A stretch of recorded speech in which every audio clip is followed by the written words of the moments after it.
আসসালামু আলাইকুম ভিউয়ার্স, কেমন আছেন আপনারা? আশা করি অনেক ভালো আছেন। মানান্স ক্রিয়েশন ইউটিউব চ্যানেলের সাথে থাকার জন্য আপনাদের সকলকে অনেক অনেক ধন্যবাদ। আবারও ধন্যবাদ জানাই এভাবে সাপোর্ট করে যাওয়ার জন্য।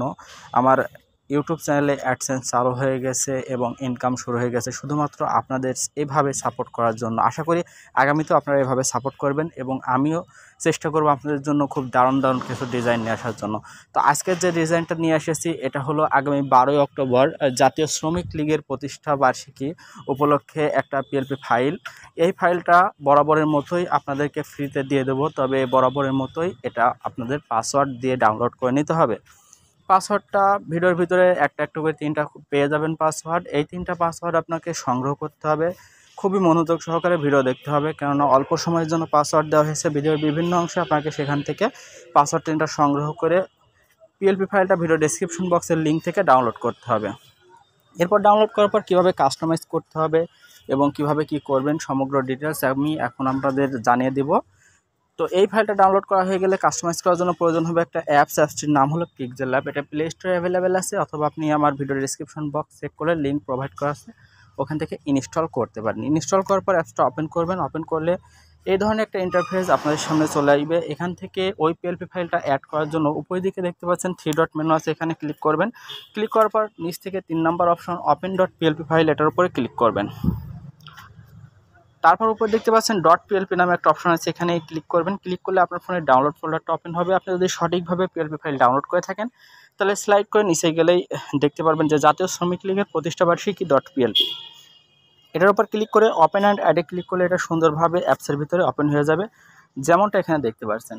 তো এখানে শ্রমিক লীগের নেতাকর্মী যারা সভাপতি সাধারণ সম্পাদক আছেন তাদের ফটো উপরে দেওয়া আছে এবং তার নিচে 2টা নেতাকর্মীর ফটো দেওয়া আছে, আর সর্বশেষে সৌজন্য ছবি দেওয়া আছে এবং সৌজন্য ছবির নাম দেওয়া আছে। এই সমগ্র ডিটেলস কীভাবে পরিবর্তন করতে হয় আমার ভিডিও যারা নিয়মিত দেখেন তারা অবশ্যই জানেন, কিন্তু যারা জানেন না তাদের আমি এখন দেখিয়ে দেব।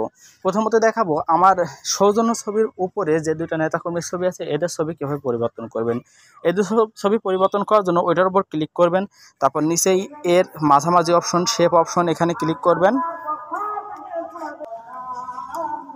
তারপরে নিচ থেকে একটু ডান দিকে চলে গেলে আপনারা দেখতে পারবেন যে টেক্সচার নামে একটা অপশন আছে, আপনাদের দেখে দিই যে এই অপশনটার উপর চলে যাবেন এবং এইখান থেকে গ্যালারি থেকে আপনার যেই নেতাকর্মী ছবি দিতে চান তার অবশ্যই ব্যাকগ্রাউন্ড রিমুভ করা একটা ফটো নিয়ে আসতে হবে। তো আমি এখান থেকে ব্যাকগ্রাউন্ড রিমুভ করা ফটো একটা নিয়ে চলে আসি ডাউনলোডের ভিতর থেকে। অবশ্যই ব্যাকগ্রাউন্ডটা রিমুভ করা থাকতে হবে। আমি শেখ হাসিনার ছবিটা দিয়ে এখানে দেখাই, এভাবে ব্যাকগ্রাউন্ড রিমুভ করা থাকতে হবে। আপনি যদি না জেনে থাকেন কীভাবে ফটো ব্যাকগ্রাউন্ড রিমুভ করতে হয় সেক্ষেত্রে ভিডিও ডেসক্রিপশন বক্সে লিঙ্ক দেওয়া আছে, ওখান থেকে দেখে নিতে পারেন। এভাবে ব্যাকগ্রাউন্ড রিমুভ করা ফটো এখান থেকে সিলেক্ট করে নেবেন, তাহলে দেখতে পারবেন। তারপর এখানে টিক মার্কে ওকে করে দেবেন, তাহলে দেখতে পারবেন নেতাকর্মীর ছবি পরিবর্তন হয়ে গেছে। তবে ডেমো পিকচার হিসেবে শেখ হাসিনার ছবি ব্যবহার করেছি, আপনারা অবশ্যই এখানে আপনার নেতাকর্মীর ছবি ব্যবহার করবেন। তো এই ডেমো পিকচার পরিবর্তন হয়ে গেল বা নেতাকর্মীর ছবি পরিবর্তন হয়ে গেল। নিচের যে আপনার অন্য আরেকটা ছবি আছে, এখানে দেখতে পাচ্ছেন যে আমার ছবি দিয়ে আমি দেখাইছি সৌজন্য ছবি। এটা পরিবর্তন করার জন্য প্লাস অপশন থেকে একইভাবে ফ্রম গ্যালারি থেকে ব্যাকগ্রাউন্ড রিমুভ করা ফটো নিয়ে আসতে হবে। আমি জাস্ট শেখ রাসেলের একটা ছবিতে দেখাচ্ছি।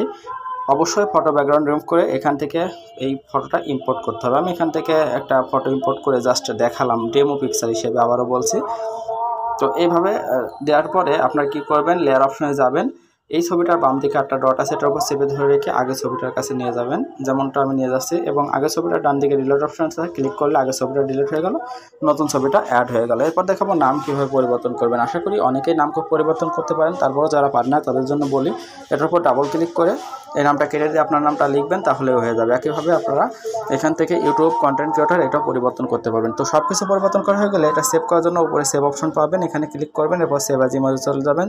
ডেমিনেশনটা কাস্টম থেকে আল্ট্রা করে দিয়ে সেভ টু গ্যালারিতে ক্লিক করলে কাঙ্ক্ষিত ফটোটি জেপিজি আকারে গ্যালারিতে সেভ হয়ে যাবে। তো আশা করি বুঝতে পারছেন শ্রমিক লীগের এই পিএলপি ফাইলটা সংগ্রহ করে কীভাবে তাদের প্রতিষ্ঠা বার্ষিকী উপলক্ষে একটা শুভেচ্ছা পোস্টার তৈরি করবেন। বুঝতে পারলে অবশ্যই ভিডিওটা লাইক করবেন, কমেন্ট করবেন, বন্ধুদের সাথে শেয়ার করবেন। আর যে কোনো ধরনের সমস্যার জন্য আমাদের হোয়াটসঅ্যাপ গ্রুপের লিঙ্ক ভিডিও ডেসক্রিপশন বক্সে দেওয়া আছে, ওখানে জয়েন হতে পারে। তো ভালো থাকবেন, সুস্থ থাকবেন, ধন্যবাদ সকলকে।